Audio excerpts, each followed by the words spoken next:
Fala pessoal, hoje nós estamos começando mais um Feolicast. Hoje nós temos um convidado para lá de especial.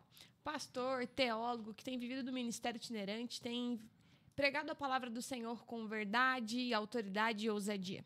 Hoje nós estamos aqui com o pastor André Luz. Pastor, é uma alegria te receber aqui conosco. Que honra poder saber mais um pouco sobre a sua história, daquilo que o Senhor tem feito na sua vida. Conta um pouquinho para a gente, quem é o pastor André Luz? Boa noite a todos, a paz do Senhor Jesus. É um prazer imenso estar aqui com a Nayara, com o Jackson, participando aqui desse podcast, e eu tenho certeza que será uma noite muito especial para todos nós. Pastor André Luz é um cara espontâneo, que vive a palavra, ama a palavra e que está aí caminhando e tentando fazer da melhor forma possível aquilo que Deus colocou nas nossas mãos, que é pregar a palavra, a verdade, e expressar tudo aquilo que Cristo colocou dentro de nós. É um prazer estar aqui com vocês. Amém. Pastor, você já veio de uma família cristã? Você se converteu depois de um período? Ou se você se converteu depois, como é que foi a sua conversão? Então, Nayara, a minha conversão ela veio aos 6 anos de idade. Eu não nasci em um lar evangélico, muito pelo contrário.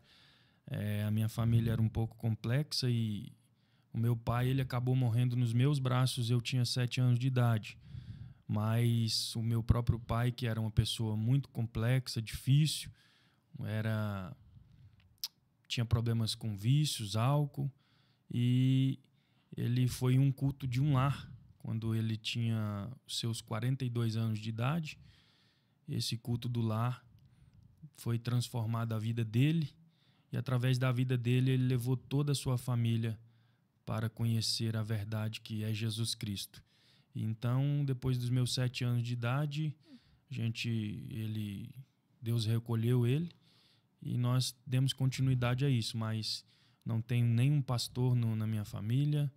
Depois que o meu pai converteu, ele levou todos. Porque, como eu tinha te dito, ele foi um homem muito complexo, difícil.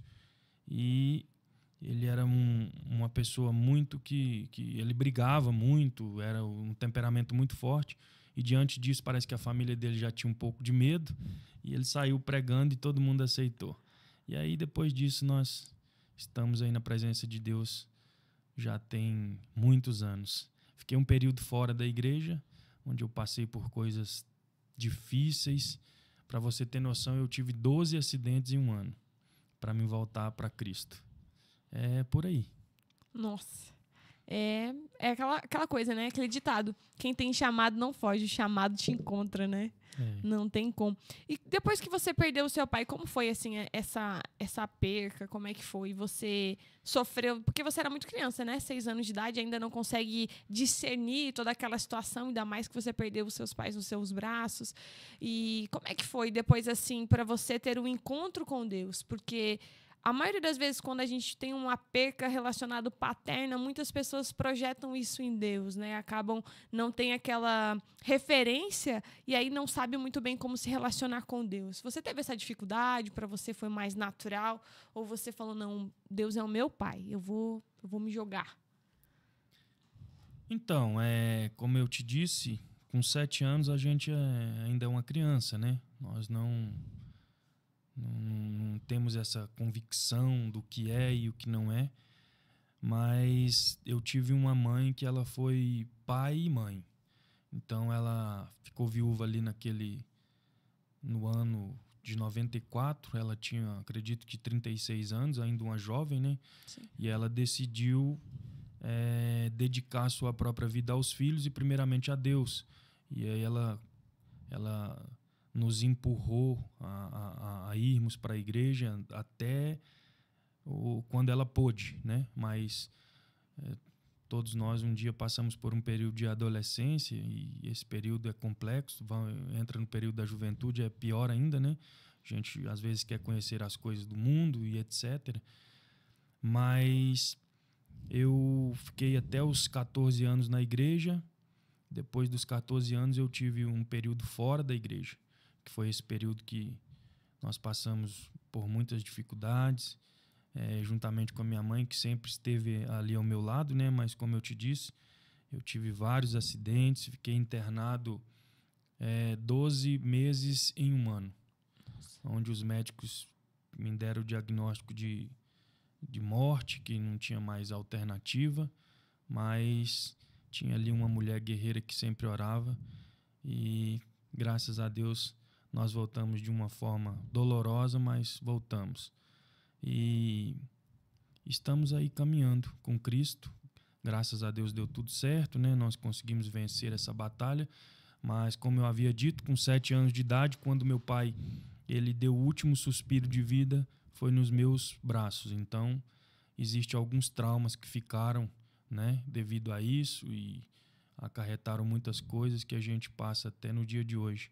Mas sem Cristo era impossível sobressair nessa história toda. Sim, verdade. E sobre a sua mãe, né, me trouxe aquele versículo que diz assim, né, que a oração do justo muito pode em seus efeitos, né? Eu costumo dizer para as pessoas que a oração dos justos tem o poder de mover o coração de Deus a respeito de alguém, né? Então a oração da sua mãe, né, de uma mãe teve o poder de mover o coração de Deus, né, a favor da sua vida, né? E hoje você está aqui.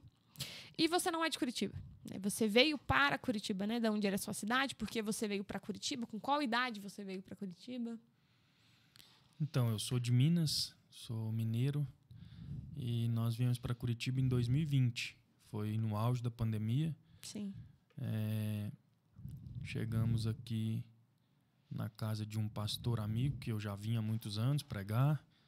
E nós chegamos em 2020, no ápice da pandemia, quando estava tudo fechado, tudo complexo, tudo difícil.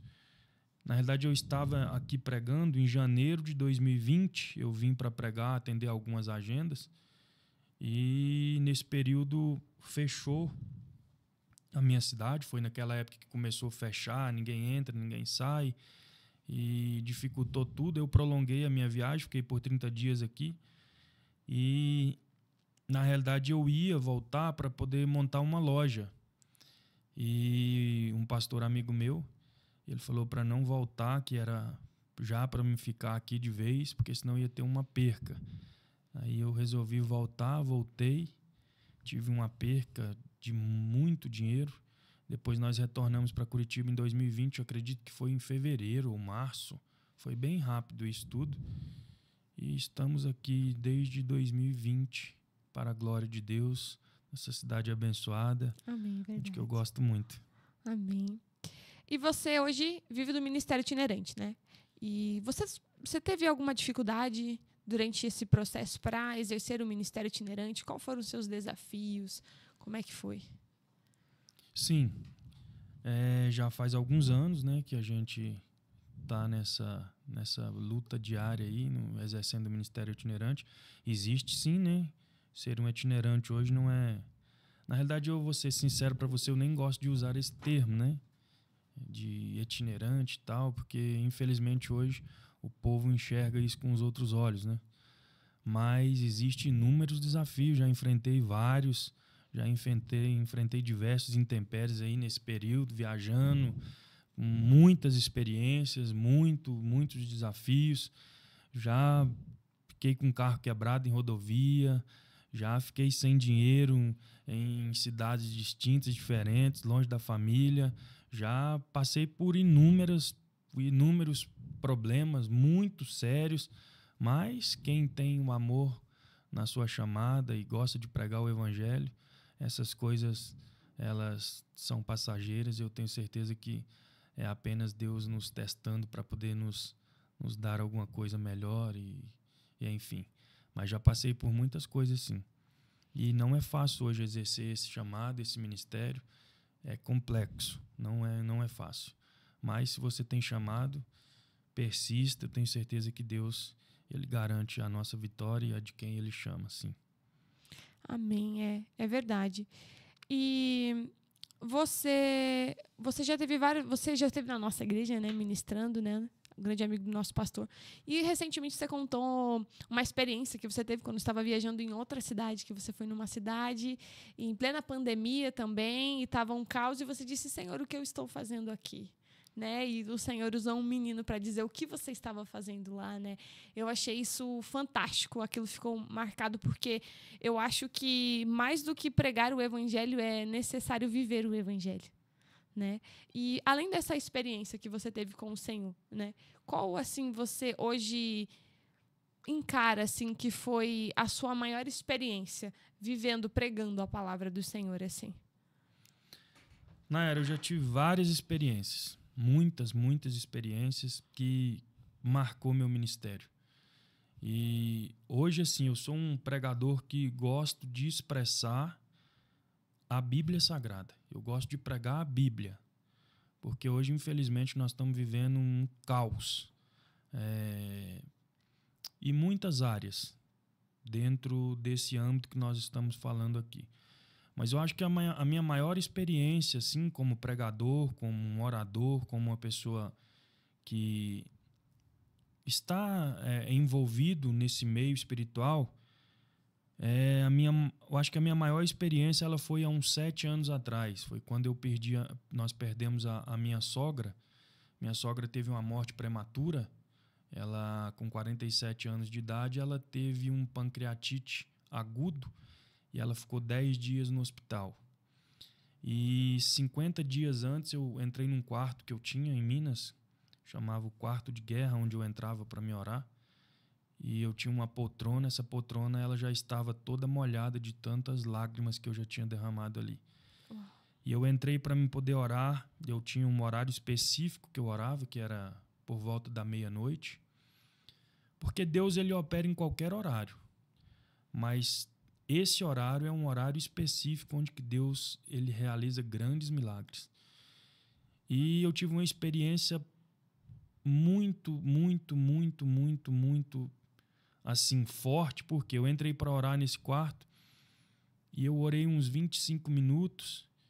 E quando eu orei uns 25 minutos, porque a oração mesmo ela tem que ter um tempo com Deus.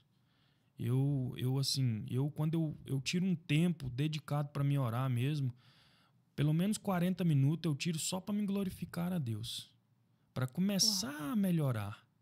Você tirar todas as mazelas, tirar todos aqueles vestígios que fica do dia, 50 minutos pelo menos só de adoração a Deus e glorificando a Ele, e chorando na presença dEle para começar a melhorar. E eu acredito que eu já tinha orado uns 25 minutos quando eu comecei uma guerra espiritual. Ali naquele quarto, eu deixava as luzes apagadas, apareceu um clarão muito forte e tinha ali um gorila. Era um gorila muito grande, muito forte. E eu orava para me expulsar aquele gorila, ele não saía. E ali naquela guerra, aquele gorila saiu e eu voltei para minha poltrona. E eu perguntava para Deus o que era aquele gorila. E ele respondeu: esse gorila hoje simboliza a morte.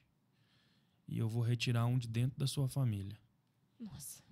E eu voltei a orar e eu acreditava que ali seria um dos meus filhos. E Deus falou comigo claramente que não era dos meus filhos. Ele se tratava da minha sogra. E aí esse processo foi muito complexo, porque a gente nunca imaginou que ela ia morrer, porque era uma pessoa saudável, estava ali com a força, o vigor total. E passou alguns dias depois, a minha esposa me ligou chorando que tinha internado a mãe dela. E aí eu tive que contar aquilo que tinha acontecido para minha esposa. Nossa. E aí nós fomos lá ver minha sogra no primeiro dia que ela internou. E eu lembro perfeitamente quando ela disse para mim no UTI. Ele já tinha transferido ela para UTI. E ela falou assim: ora para me sair daqui. E aí eu fui orar, e quando eu fui orar, a minha voz embargou. Eu ia falar: em 10 dias a senhora vai sair daqui. Quando eu fui falar, eu falei: em 10 dias a senhora terá uma resposta. Nossa. E aí, quando deu 9 dias que eu tinha feito essa oração, fui pregar num congresso em uma cidade vizinha. E aí terminou o congresso, eu fui pro hotel, eu e minha esposa, e ela assim, apreensiva. Quando deu 23 horas e 57 minutos para inteirar no 10º dia, Deus recolheu ela.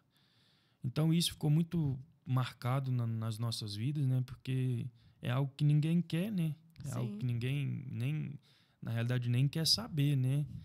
e aconteceu isso, mas enfim, existe muitos outros episódios que Deus me marcou nesse período, nessa caminhada que eu já estou há muitos anos. Nossa, que baque, né? Porque a gente sabe que é o natural, né? Todo mundo vem e todo mundo volta para o Pai, né? Isso é natural. Mas ninguém está preparado, né? Para perder ninguém, né? A gente tem uma mania de apego, né? E por um lado é bom, mas por outro lado também é ruim, né? E você falou que você tem um horário específico, né? Que é meia-noite, e esse horário é um horário muito forte. As pessoas costumam dizer, porque a fila é menor. Né? Todo mundo costuma dizer isso, né? Mas a gente sabe que por trás tem sempre algo a mais, algo mais profundo. Você também disse que você, antes de começar a orar, você passa 40 minutos só adorando. E a gente tem visto hoje, nesse século, nessa juventude, que as pessoas têm uma dificuldade de orar. Uma dificuldade de ter esse relacionamento de oração. Eu converso com algumas pessoas e elas falam, Nayara, mas o que é orar? Como eu vou orar?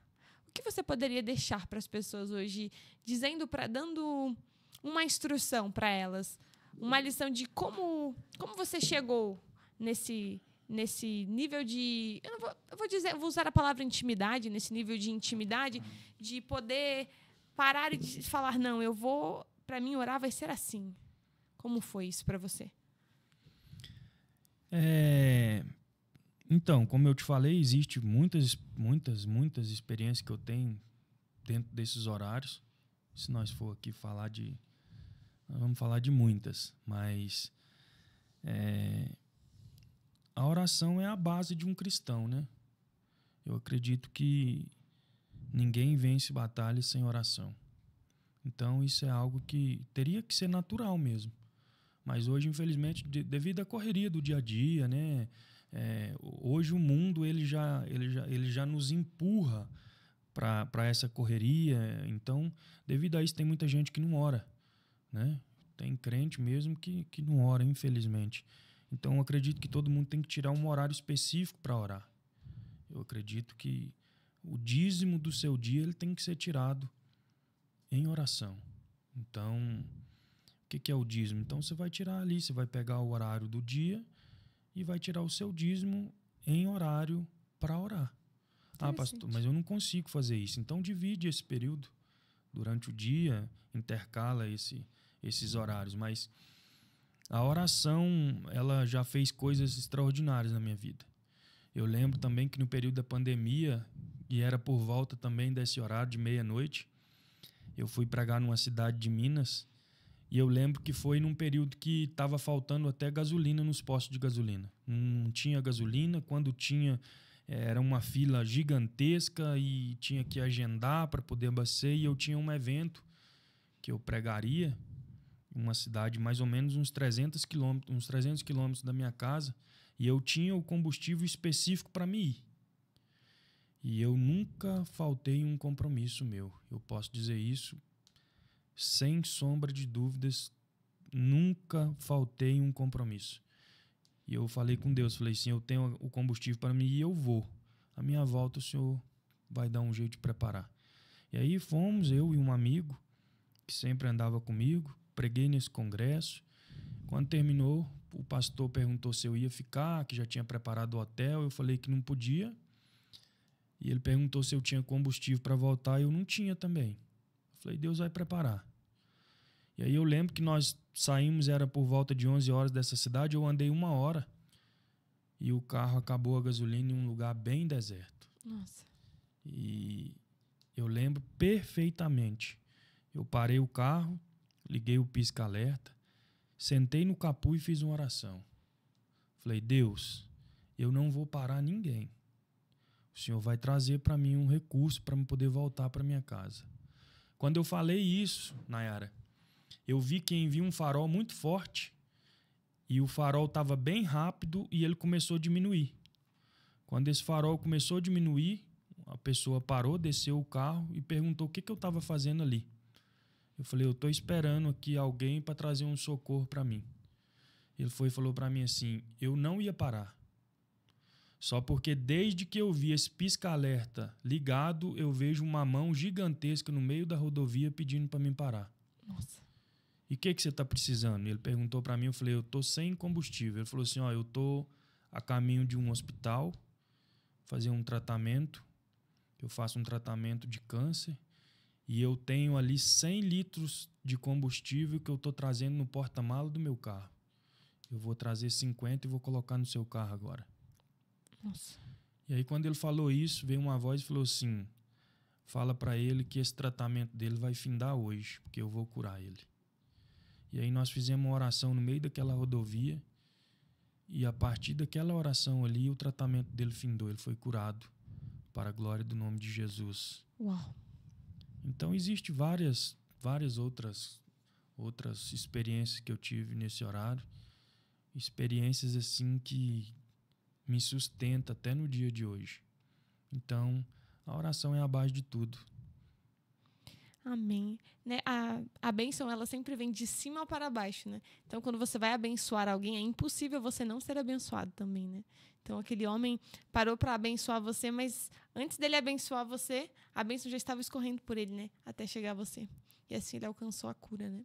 Então, você que quer viver uma experiência com o Senhor, que quer viver tantas experiências, quer sentir a mão do Senhor sobre a sua vida, o pastor André Lu já deu a chave aqui, ó. Oração. A oração é a chave de todas as coisas. Tem que orar mesmo. A gente sempre costuma orar também lá em casa antes de começar o dia, porque não tem como começar o dia sem orar, né? Porque eu gostaria de entrar num outro assunto, antes da gente caminhar para o fim dessa conversa, que hoje em dia a gente tem vivido um mundo onde a ansiedade tem sido um mal do século. As pessoas estão sempre ansiosas, muitas pessoas sofrem de depressão, né? E algumas pessoas têm, eu vou dizer, a barbárie de dizer que a depressão é falta de Deus, né? Muitas pessoas têm essa barbárie, essa falta de conhecimento dessa doença, né? Que é a depressão, né? E costumam dizer que é falta de Deus. O pastor André sofre com essa depressão, né? E como é para você, assim, viver essa depressão, pregando a palavra do Senhor? Acredito que, através da sua palavra, curando muitas pessoas da depressão, mas conviver com isso. Isso abala a sua fé? Por algum momento chegou a você colocar em dúvida a sua fé, vivendo com isso? Então, essa ideia que a maioria das pessoas, quando ouve falar sobre esse assunto, que é um assunto muito complicado, elas acreditam que isso é falta de Deus, e isso, na realidade, é uma grande mentira, né? Isso não tem nada a ver. Na realidade, a depressão é uma doença. É uma doença como qualquer outra doença. Talvez é uma doença invisível, né? Pode ser que seja uma doença que afeta a nossa mente, e, através disso, a nossa mente adoecida, ela adoece o nosso corpo físico, né? E é muito complicado, Nayara, mas assim, eu acredito que Deus, ele sempre marca a gente para depois a gente trazer o benefício da cura para muitas outras pessoas, né? Então, eu acredito que esse processo que eu passei e ainda enfrento, né? Eu acredito que é Deus apenas querendo, a partir disso, curar muitas pessoas através da minha vida, como Ele tem feito, né? E como Ele vai fazer ainda muito. Mas é muito difícil. Essa doença não é fácil, não é. Eu falo para todos que têm passado por esse momento, procure ajuda, procure o seu pastor, procure um psicólogo, se preciso for e necessário for, procure um psiquiatra, trate.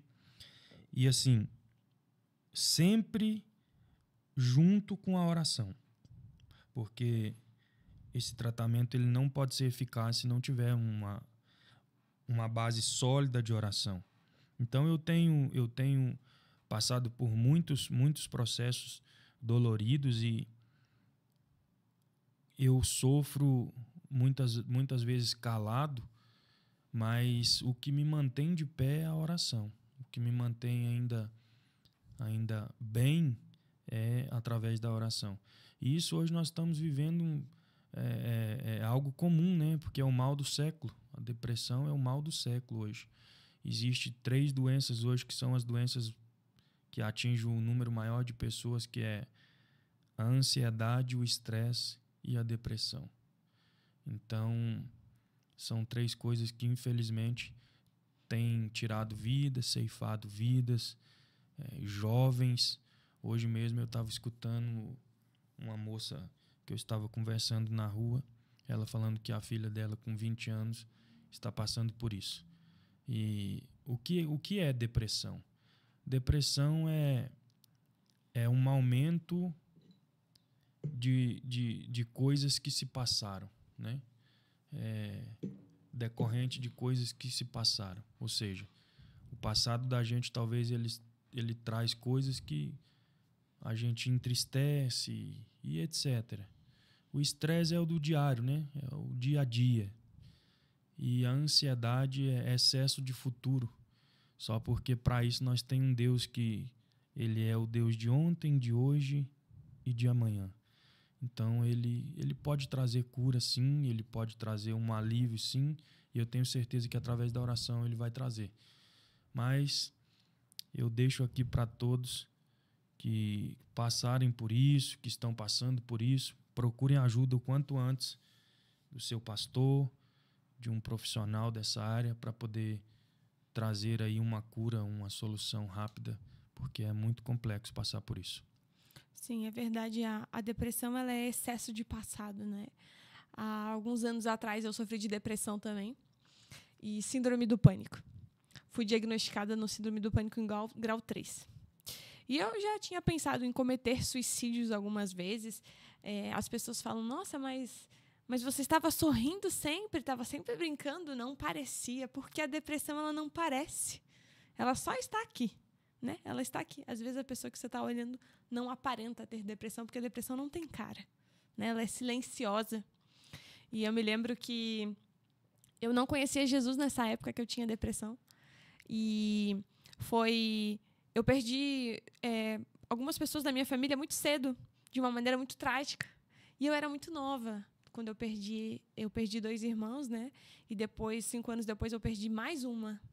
Então, quando eu perdi os meus 2 irmãos, primeiro eu era muito nova, então eu tinha noção que eu tinha perdido, mas eu não tinha dado, no meu pensamento, assim, eu não tinha dado o devido valor. E aí aquilo ficava me aprisionando, ficava me torturando, né? Eu costumo dizer que eu não me olhava no espelho à noite. Porque quando eu ia me olhar no espelho, parecia que eu via uma velha lá dentro. Então, eu tinha medo de me olhar no espelho. E eu não conhecia a palavra do Senhor, que era muito mais difícil. Porque quando a gente conhece a Deus, a gente sabe que há um refrigério, né? Porque Ele fala, né? Eu vou para o Pai, né? Mas eu vos deixarei o Consolador, eu deixo a minha paz. A minha paz eu vos dou, não a paz que o mundo dá, mas é a minha paz que excede a todo entendimento. Então, eu não tinha essa paz, porque eu não conhecia a palavra, eu tinha uma vida totalmente fora daquilo que a palavra, daquilo que a verdade diz que nós devemos fazer. E eu me lembro que... Então, eu ia ao psiquiatra 2 vezes por semana.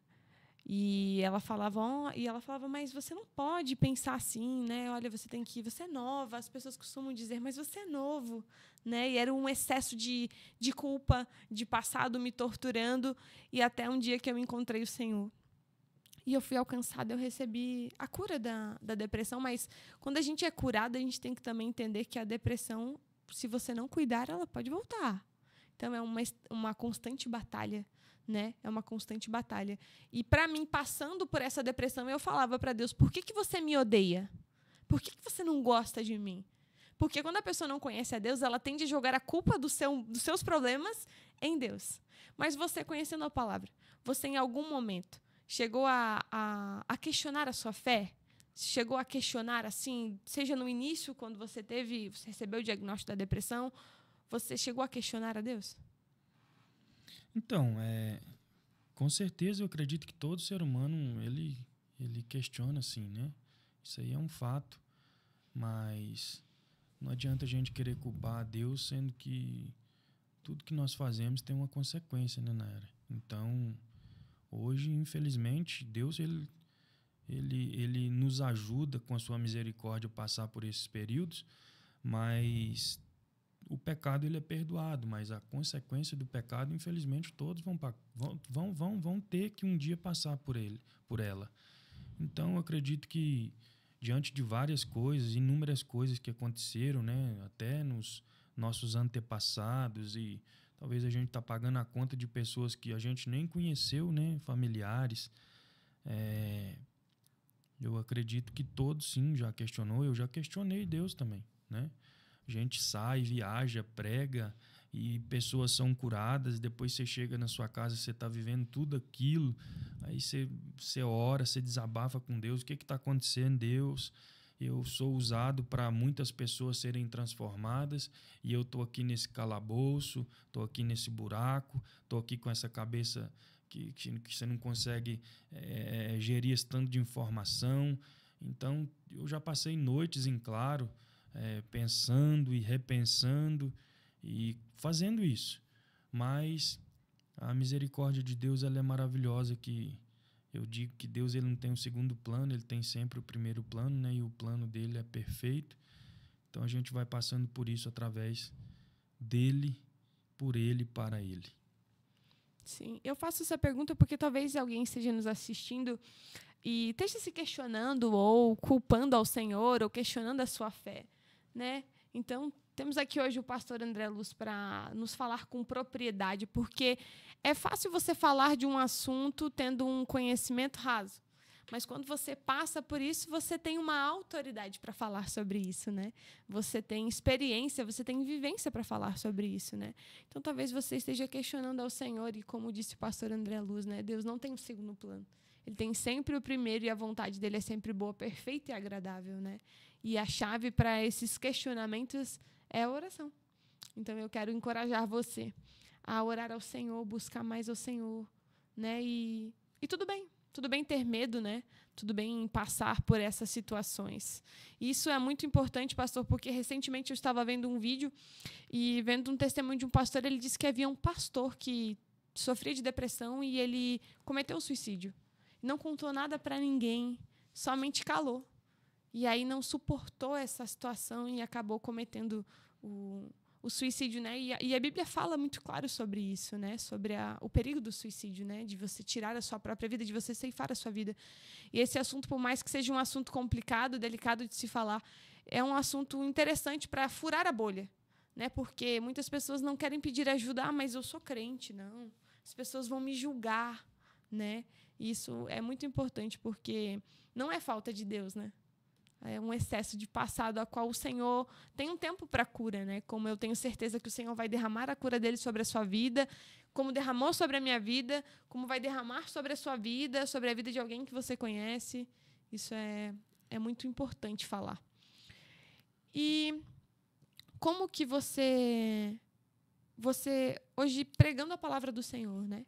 Indo nas igrejas pregando a palavra do Senhor, como que você concilia a sua vida, por exemplo, assim, você hoje tem a sua esposa, né, os seus filhos, e você só vive da obra. Você não tem outros trabalhos. Você só vive do ministério mesmo, hoje.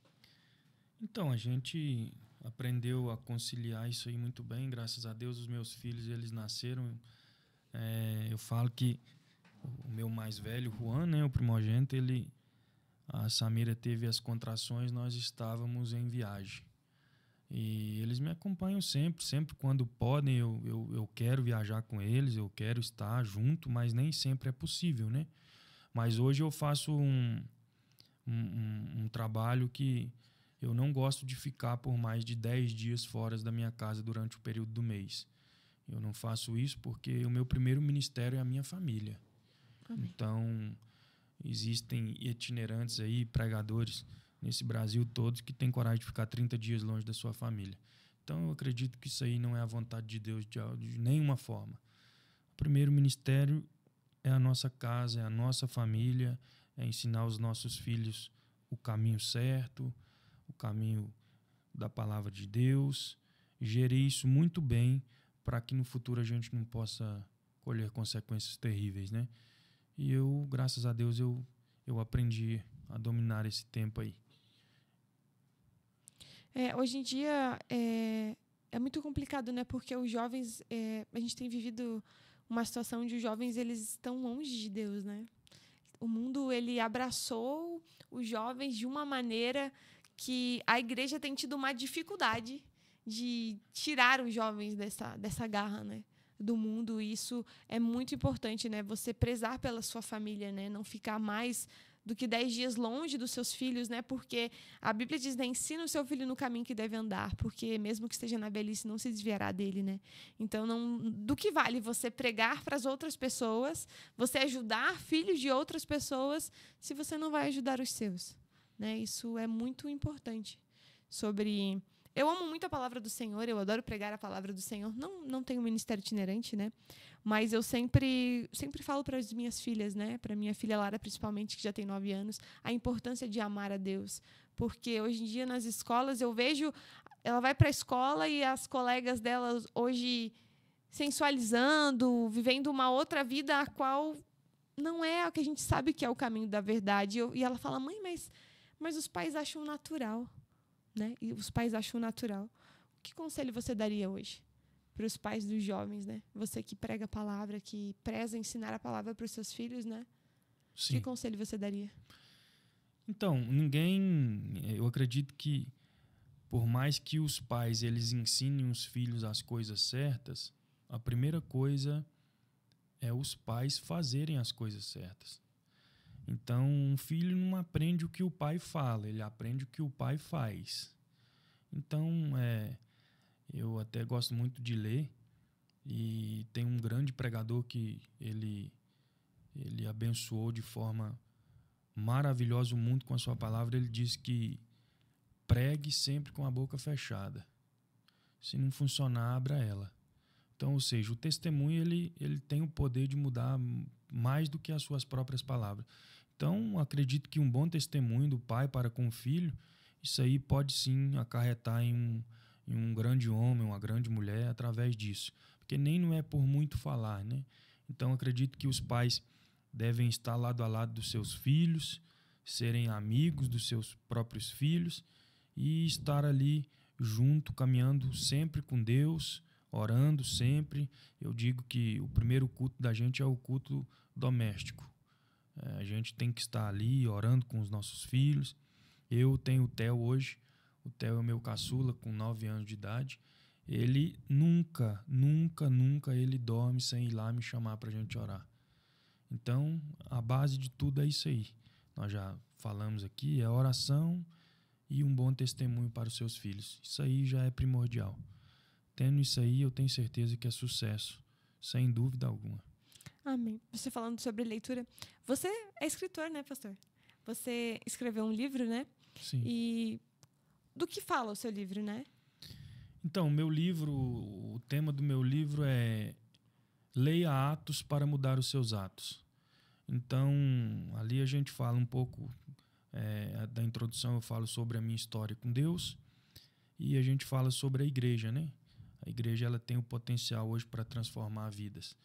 Eu tive várias experiências e eu falo muito ali dentro desse livro de alguns episódios que passou na minha vida, e a gente fala sobre a igreja, fala sobre Jesus Cristo. Esse livro ele já transformou muitas vidas, e agora eu vou fazer mais algumas cópias e vou trazer um de presente para vocês. A gente vai adorar. Amém. E você vende o seu livro só quando você vai ministrar a palavra de outras igrejas, isso? Esse livro, a gente vende ele desde 2019, que eu lancei esse livro, e a gente vende sim em eventos, em congressos, e em inúmeros lugares aí a gente já passou por esse Brasil afora. Olha só, se você quiser adquirir o livro do pastor André, vai ter que convidar ele para ministrar na sua igreja. E tenho certeza que não vai se arrepender, porque a palavra é muito boa. Pastor, antes da gente encerrar, eu gostaria que você deixasse uma palavra para quem vai nos assistir, para quem vai assistir depois e vai reassistir, porque eu tenho certeza que isso vai alcançar muitas vidas, né? Eu gostaria que você deixasse uma palavra aqui hoje para as pessoas que vão nos assistir. Então, o que eu posso deixar para vocês aqui hoje é que o mesmo Deus que transformou a minha vida, transformou a minha história, que mudou o cenário de morte ali nesses 12 acidentes, que teve compaixão da minha alma, ele é o mesmo Deus que pode mudar a sua história. Você que está sofrendo aí, que está passando por esses por essas dificuldades, essas perguntas na sua mente, dia e noite. Você que também já está pensando em tirar a sua própria vida por causa desses processos, eu tenho certeza que essa palavra que eu vou deixar, ela pode mudar a sua vida. Jesus Cristo, ele é o caminho, a verdade e a vida. Eu tenho certeza que ele vai mudar a sua história, vai mudar a sua família, vai mudar tudo aquilo que estava perdido, todas essas perguntas, esse vazio que fica dentro de você, ele pode ser mudado com Jesus Cristo. Sem Jesus, infelizmente, nós somos fracassados e estamos sujeitos a todas as dificuldades do mundo, que são muitas hoje. Mas com Jesus Cristo, tenho certeza que ele vai mudar a sua vida. Acredite nisso, venha com muita fé, que ele vai mudar a sua história. Isso eu deixo para você meditar e eu tenho certeza que será bênção esse podcast através das nossas vidas. Vocês vão ser alcançados com a misericórdia dele. Como ele mudou a mim, ele vai mudar a sua em nome de Jesus.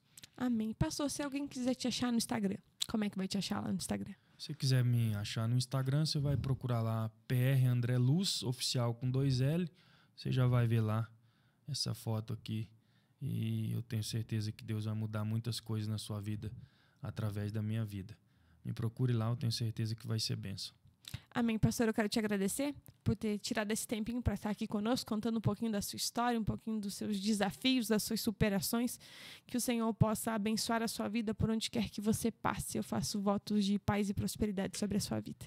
Eu que agradeço, Nayara. É um prazer estar aqui com vocês. Tenho certeza que esse podcast vai ser bênção na vida de muitas pessoas, que o intuito é esse. E eu tenho certeza que voltaremos aqui mais vezes para falar da palavra do Senhor.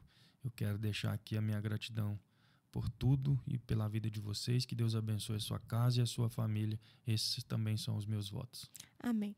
Chegamos ao fim de mais um FeoliCast. E antes de eu encerrar esse vídeo, eu quero pedir que você venha se inscrever no nosso canal, deixar o seu like aí, ativar o sininho para que você possa receber em primeira mão cada um dos nossos convidados, que já temos os próximos marcados. Eu tenho certeza que, assim como esse podcast e os outros que virão, serão abençoadores para a sua vida. Que Deus abençoe a sua vida e até o próximo.